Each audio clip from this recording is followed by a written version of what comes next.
Hi guys, my name is Edwina Ford, also known as the Hebrew Griot, and welcome to my garden.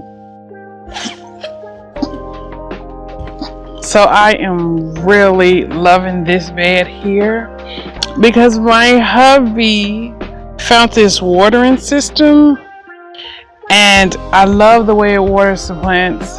It's like an even drip. It's I save water. I don't have to stand out here like laboring over watering, right? And I get to spend more time writing, right? Because that's what it's all about. Writing them books that my fans love, right?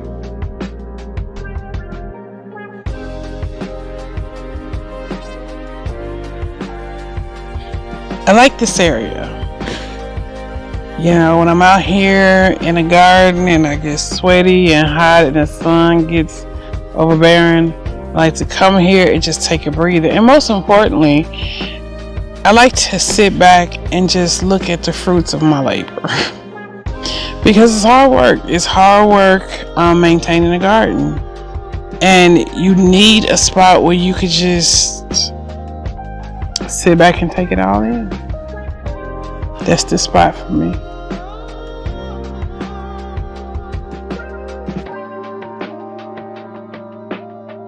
I love sunflowers.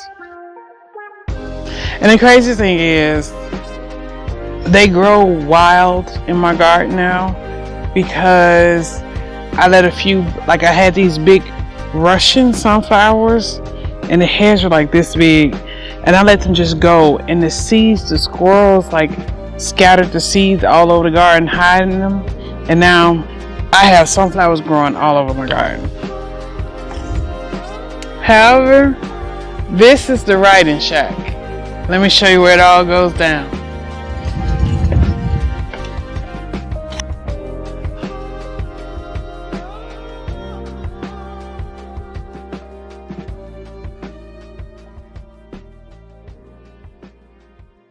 You hear the term deaf culture. What are some of the things you think of? There are people in this particular society who wants to see us exactly where we are. These are the facts. How do we know?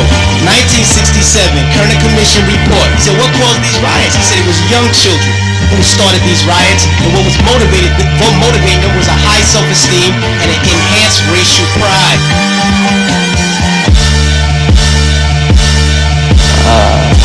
I remember a couple years ago when the Roe v. Wade thing had happened. Starting to get videos in, people are emailing, lifeoverdeafculture@gmail.com. As well, put that on the screen for us.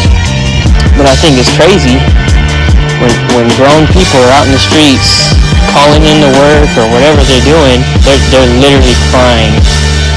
What do you think of when you hear the phrase deaf culture? Now, I want you to think about this. If you guys are coming across videos, shorts, even stuff like, what Minnie was talking about earlier in this conversation, radio, according to Torah, we have a moral, a ceremonial, a dietary, and a law ruling our government system. In hip-hop culture, whether it's rap, R&B, how do we degrade our women? How do we start degrading ourselves? How do we speak death onto each other? These moral codes have been broken. Death has been marketed to us, whether it's in music, whether it's in movies, whether it's in our upbringing, because generationally things have been passed down to us that may not be good for us. We are the living souls, but all these other nations have projected this fear of us onto us, and we received it as a culture. Is the culture that is normally spoken of when we talk about Black culture, when we talk about African American culture, and the themes that we are familiar with, actually deaf culture? When you hear the term deaf culture, what are some of the things you think of? I wanted to put in my 2 cents on deaf culture. Music is a big part of culture. I used to be really big into music and DJ and try to give it a spin and produce it and everything. I think it's going to be good for the Akeem. I also think it's going to be good for the younger Akeem, for the youth. Now, Mashiach walked this earth as word in the flesh, and the Pharisees and Sadducees, they were fearful of it. They were scared, so they projected it onto us. And one of my last points, everything I've said led up to, let the blood be on us and our children. That's what we said.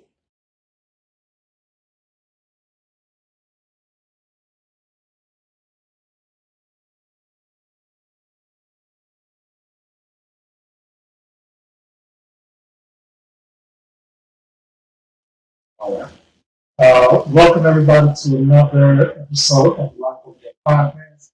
I am sitting here with the lovely, the beautiful, and talented Miss Edwina Ford, aka the Hebrew Grill. For those of you who know her as such, multi bestseller, 10 plus books published on Amazon.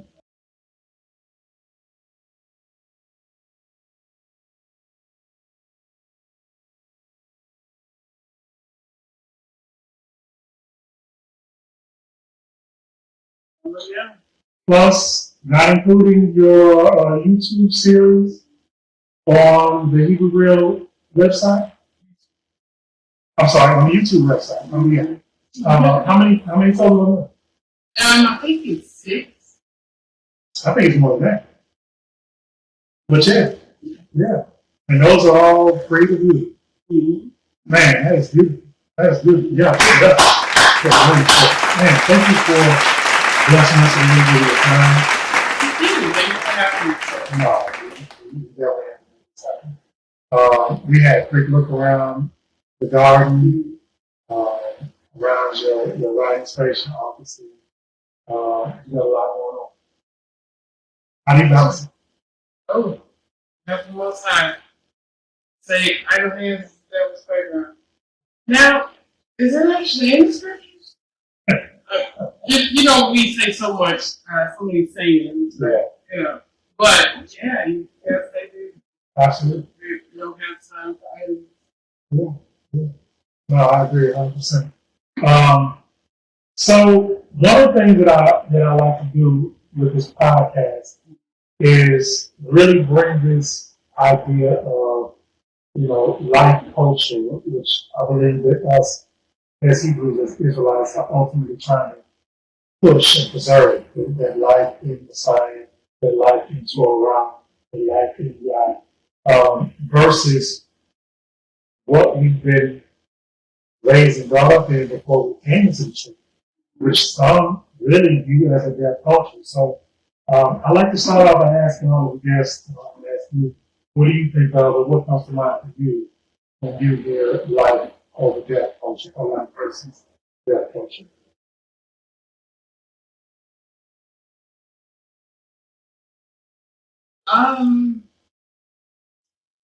Well, when you say life over death, that means, sounds to me as if there's an attempt to reverse the norm or to reprogram. Because the programming, ever since I was a kid, has been death for us in our community. And so everything that was sold to us, like through the TVs and school and so, we like to watch TV like any other time.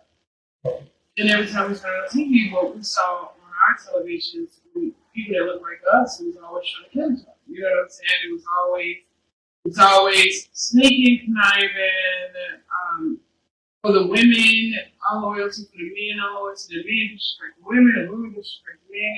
It was never, like, Full House wasn't for us, The loving, and what's really crazy is, like, once you know, like, what's going on in the background of that set. But what they sold us on the screen was a loving father. And those girls, they didn't just get one loving father, they got 3 loving fathers, Right. But that's just, it wasn't for us. When you turned on the screen for us, it was crackhead mama in the projects. You got to do whatever you got to do to get out. So for girls, it was prostitute yourself. For boys, it was like sell dope. And so that was what programming was for us. Absolutely, and even when they presented our culture with the Cosby's and stuff like that, that was the rarity of rock and roll. They definitely didn't want to flood the airways with that with the Cosby's. Like, I don't know, but it was enough. It was enough to make some of us drink. The Cosby's made me, it made me want to be a writer. He showed black writers, black people that appreciated jazz. And just, it was enough.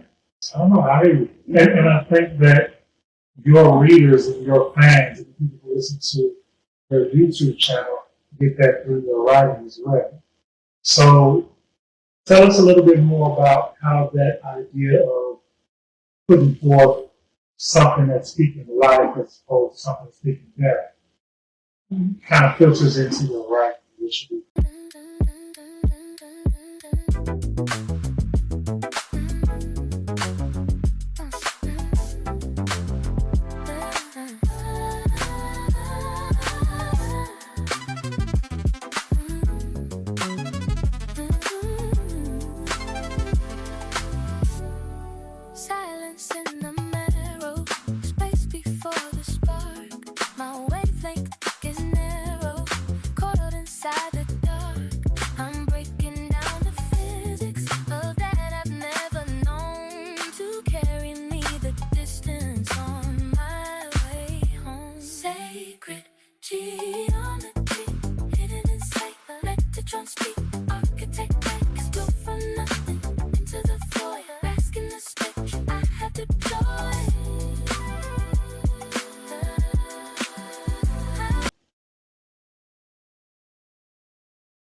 So, growing up, I often felt like something was wrong. Because, I know what the program said, how I was supposed to think, and what I was supposed to do, and the things I was supposed to like. But for the life of me, I didn't like this. I didn't want to, sell drugs to my people or be a prop. You know what I'm saying? I didn't want it. I had dreams of other people. So for a long time, I felt like there was something wrong with me because I wasn't lining up with what I was seeing in the rap video. And on that black box. The black box was telling me one thing, but I was feeling another thing. And so I thought to myself, maybe there's a small group of people who feel what I feel, who don't see things the way the black box is telling them to see things, Mm-hmm. So I said when I first started writing, I'm gonna write my books for them. Mm-hmm. Because these stories, they were burning, you know what I'm saying? They had to come out. They had to get out. And so I said, okay, I'll write for my small corner. Even if it was one or two people, only to find out there was a lot of people that didn't see things. There was a lot of black people, African American people, Hebrew people, who didn't see things the way the black box was telling them to. Mm-hmm. Who knew? I was so surprised. I was so surprised by the sheer number of people who appreciated and liked my work. Mm-hmm. It was amazing. And so I thought to myself, something going on. If they're not representing the majority of people with these rules, Minister Society, Hoochie Mama's Get, mm-hmm. If they're not representing the majority of people, then what the hell is going on? Why are they celebrating? Why is there nobody writing things to represent us who don't want to live that way? I don't want to live that way. So who's writing stuff material for us?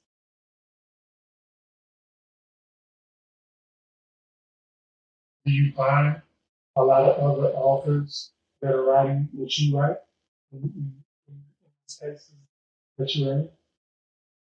Surprisingly, I don't. There are a few, but I guess the authors are giving into the same pressure that most of the these musicians are getting into the same pressure black directors are getting into. They're being told if you want your book to sell, or if you want your movie to sell, if you want your movie to sell, you have to write a certain way. That's interesting because I'm thinking back, having been with you on this journey. Did you experience opposition to writing what you write when you first entered the publishing arena? Were there people, whether it was readers, whether it was publishers, whether it was, consumers or friends and family that gave you pushback and said what you were attempting to do was not going to be received because nobody else was doing it or nobody wanted it? Yeah, elaborate on it.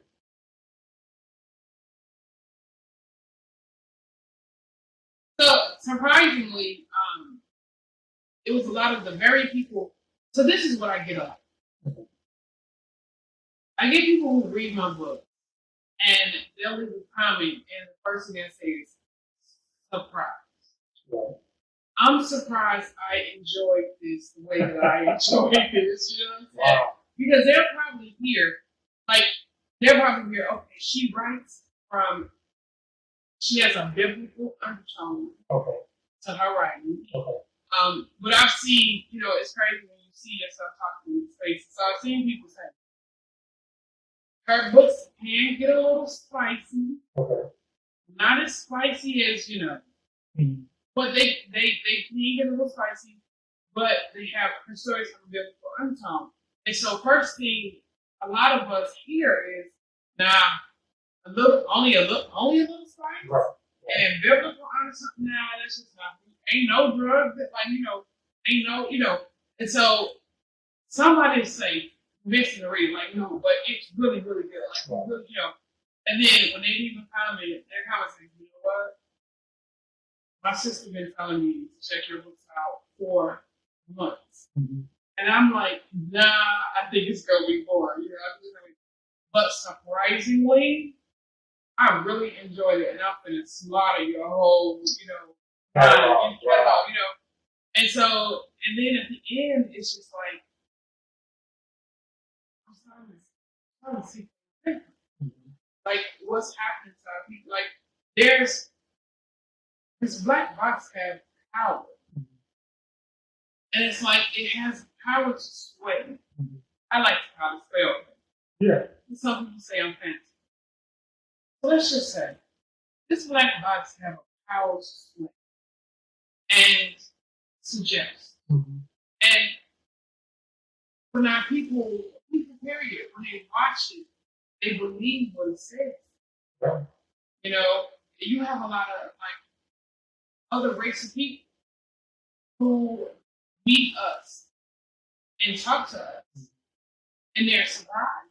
They're like, well, you're nothing like the black box said you would be. Well, we were programmed to perceive you as. Yeah. And okay. I'm sorry, that was a little bit. Not only what we were programmed to perceive you as, but what, as far as your leaders, what we were programmed to, how we were programmed to view ourselves.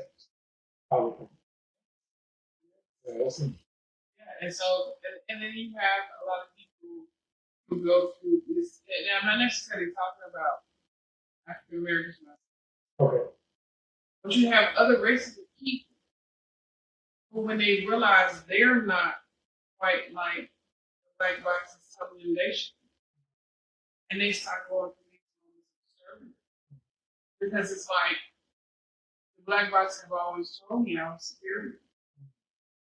And that I was smarter. And that, so I don't know how to handle you being smarter than me. Yeah. Or I don't know how to handle it that you're prettier than me. Like, when did black women become pretty? The black box never showed us. And that can be triggering for them. Yeah.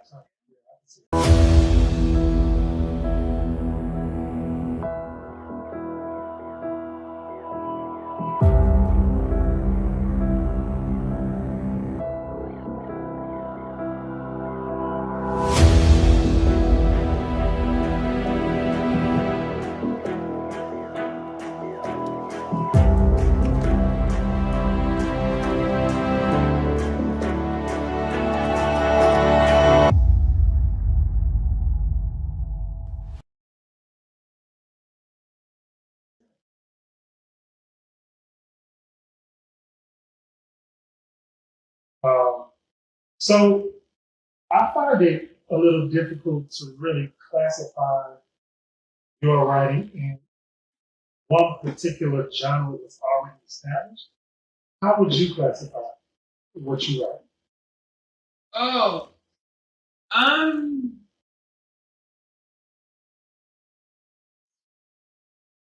I see it classified as urban romance.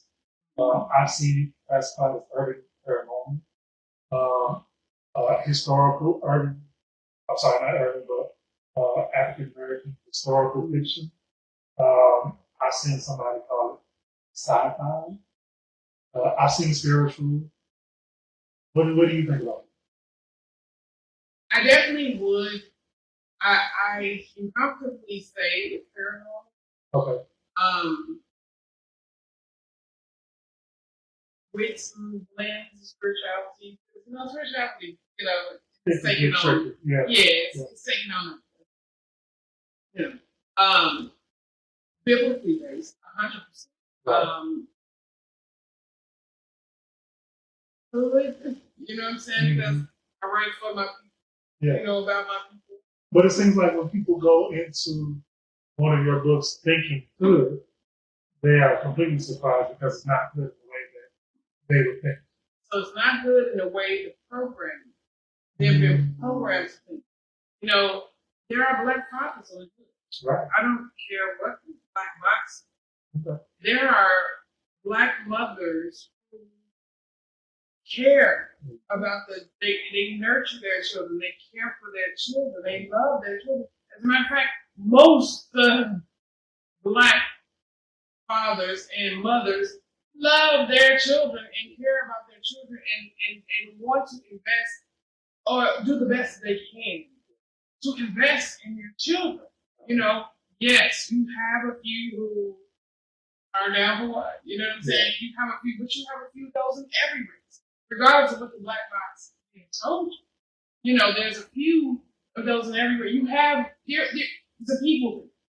You have majority of the people love their children. And then there are a few who just, they love themselves a little better. That happens.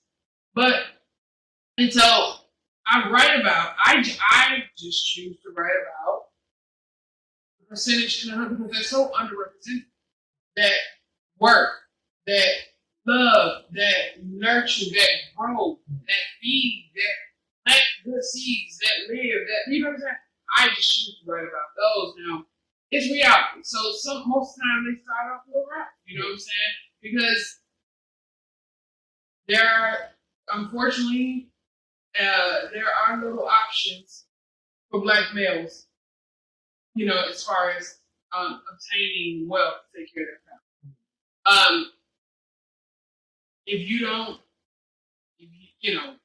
we didn't have the running stars. You know what I'm saying? We didn't have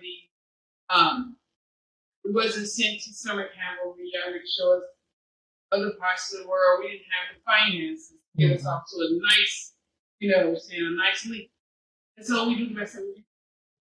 And the most high carriers. Yeah.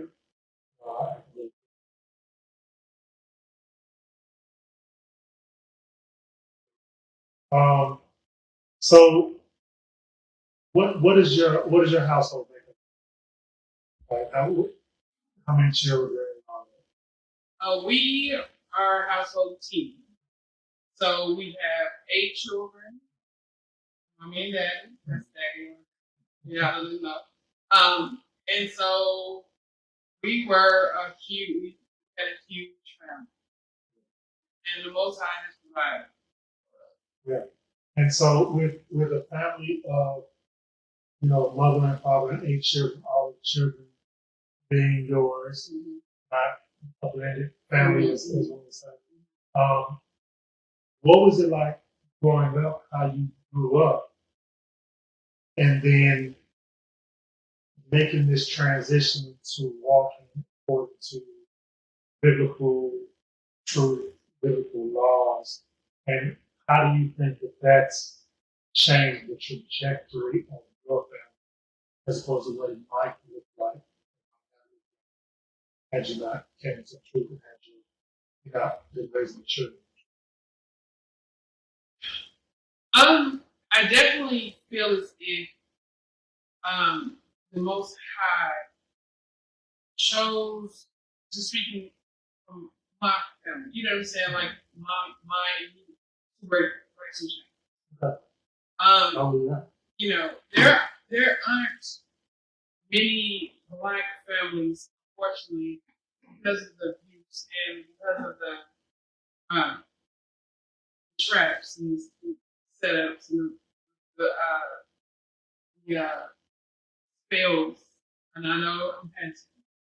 No, I agree with you. Who did suffer these mental scars, you know, and so although yes, you have black moms who love their children, black fathers who want to be there for their children, they're not doing it without trauma. You know, unfortunately, most of us have serious trauma. And my mom had her trauma. And she did the best that she could. While suffering from her trauma. Okay. I do believe that the Most High, coming to this truth, the Most High helps us to be able to raise our children and try to mute as much of our trauma as we can, so that we don't pass it on to them. You know, they call it generational curse. Right. They'll say, oh, those are generational curses. What it is a transfer of trauma. You know what I'm saying? And so I think that it was hard to mute our trauma, but we did it for our children so they can have as much as a fresh start. And I mean, not to say that we were, a lot of our trauma slipped through our feet. Oh! Yeah. Slipped. But I told them, we tried to be honest. That's our trauma speaking. Your parents suffered this, that, and the other. And I don't know how to do it. But I'm going to try it. I'm going to pray about it. And forgive me and help me. You know what I'm saying? So that you don't pass this on to your children, And I love that you say that, because I think that open communication with the children is part of what is really necessary in order to break those chains. Mm-hmm. To break those chains of psychological oppression, depression, programming, like you said, from the black box theory, the black screen. I always talk about the black box. The black box, just awful about the black box. Yes, absolutely. But then that gives them an opportunity to clearly see what they're up against and then make intelligent decisions going forward, especially if you're feeding them the foundational tools that are Torah. So that we have a two-parent household, which is foundational, that's the way it's for Torah. And then you have Torah as a foundation, and you have that communication to bring what you're reading in Torah into a broader understanding, if that's what I hate something. I make it okay. I mean, which is this verb? I make it palatable. Oh, no, absolutely. Did I nail that? Yeah.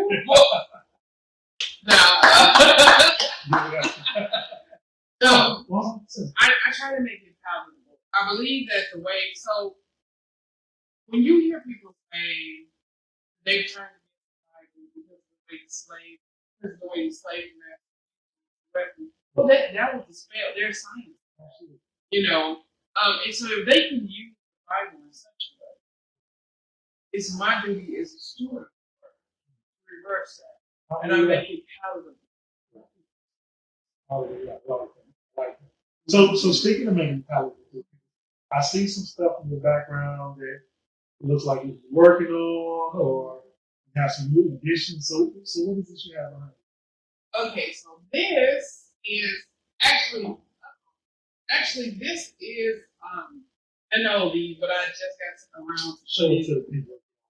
I just got around to I just got around to putting it on paper. And so I ordered a few that I'm gonna let go to my Patreon first. I'm gonna put it out there for my Patreon first. About the benefit about Patreon is they always get more from it. And so I'll put it up so this same address to my Patreon. You can order it first if they like. Okay. First come, first serve. I only have a handful, but then I'm gonna order more. But if you want this first, you can have like 10 or 20. I don't know. But if you want this first batch, okay, hit me up. Comment at this below. I think I'm gonna put this. Absolutely. Okay. And yes. So. Same right. A brief synopsis, if you don't mind. So my parents know. They know it is the Carmen. So this book is about Carmen, who was brought up wild. She was a wild child. And it is assistant and how the connection that they had from for a while and how they grew into love. So this is one that some people say another proof. She was a little spoiled. She was spoiled, and it was a young woman. Yeah.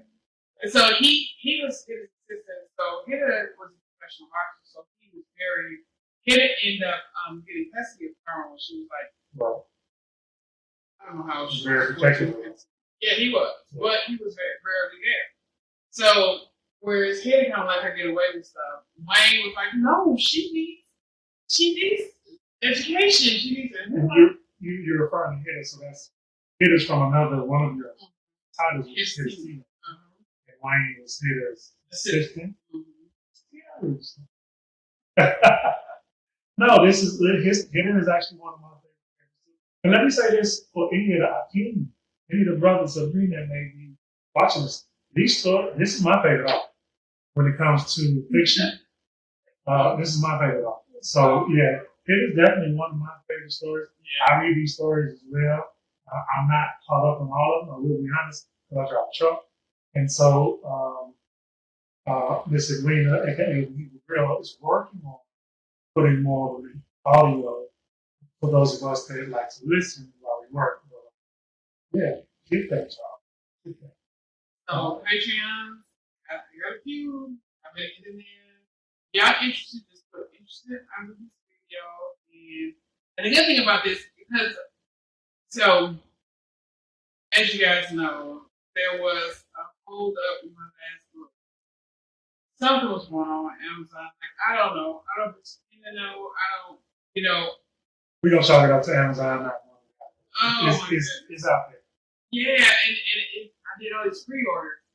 And it took them folks months, like 2 months to their books. And I am so sorry about that. And so because of that, I'm not going to do any pre-orders for a while. I'm just going to sell what I got ready to go in the mail tomorrow. So y'all order today, these going in the mail tomorrow. So you got something else over there kind of stashed away in the corner. No, it's to make happen there. Okay.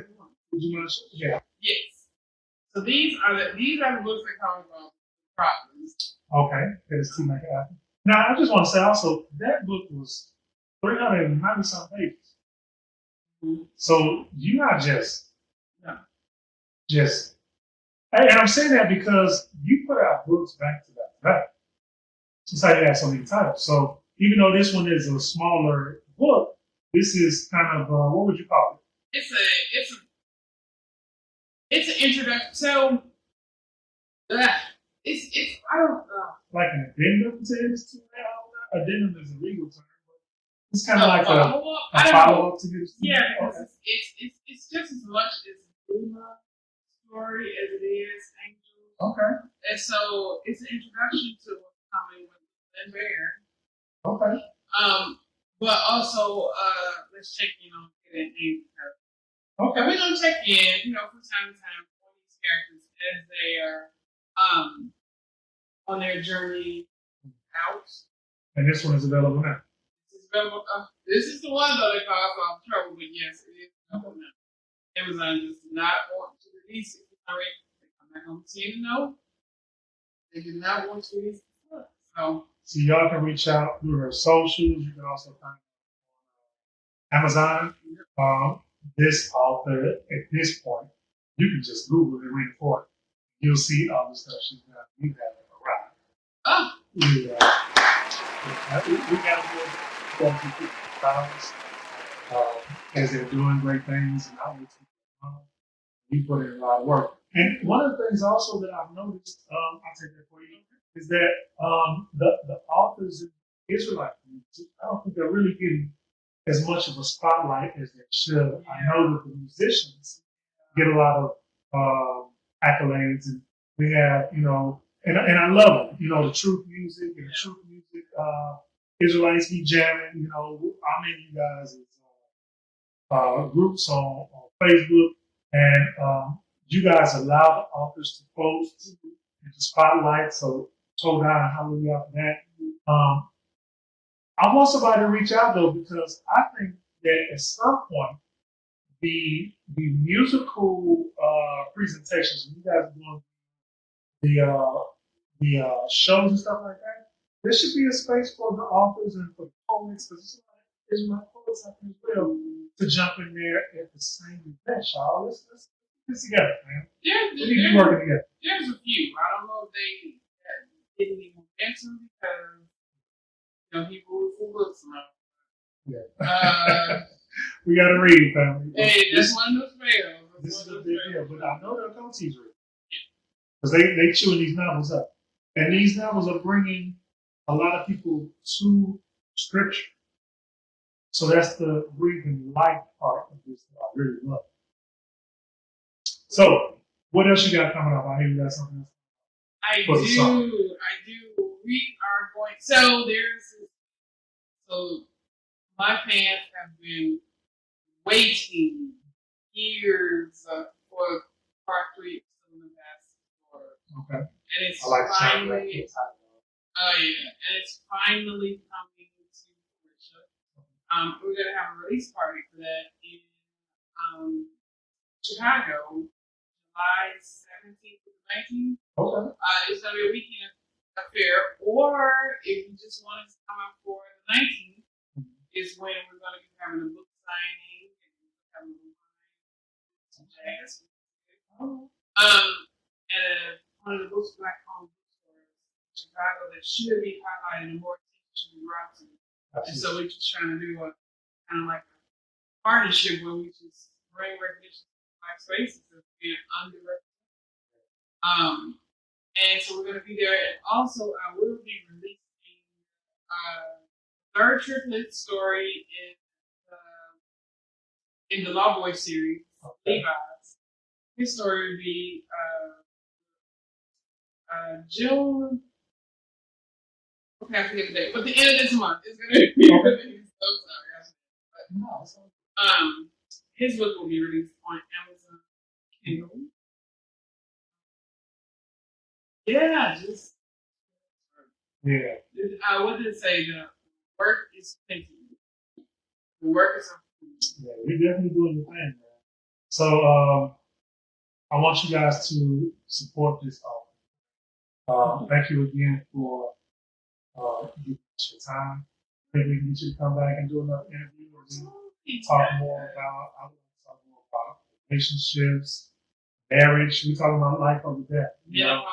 Menopause. I mean, if this is a topic that needs to be talked about, I would like, and what I want to do with these podcasts, I want to talk about things that are important to you guys, and I feel like if they're important to us, they're probably important. Things that we deal with, things that we struggle with, how to approach these things from a scriptural, biblical foundation, with love, with passions, with compassion, meekness, and stability.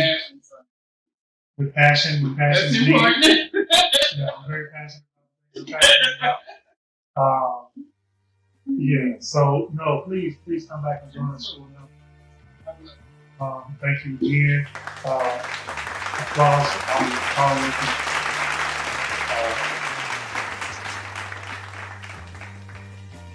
Family, you want to share your socials? Or should we just post them on screen? Yeah, that's We'll share all of our socials on the screen. Reach out to her, you can join Patreon, Facebook, and yeah, thank you for joining us. Life over there, Coach Park. All right, man. I'll see you guys. Shalom.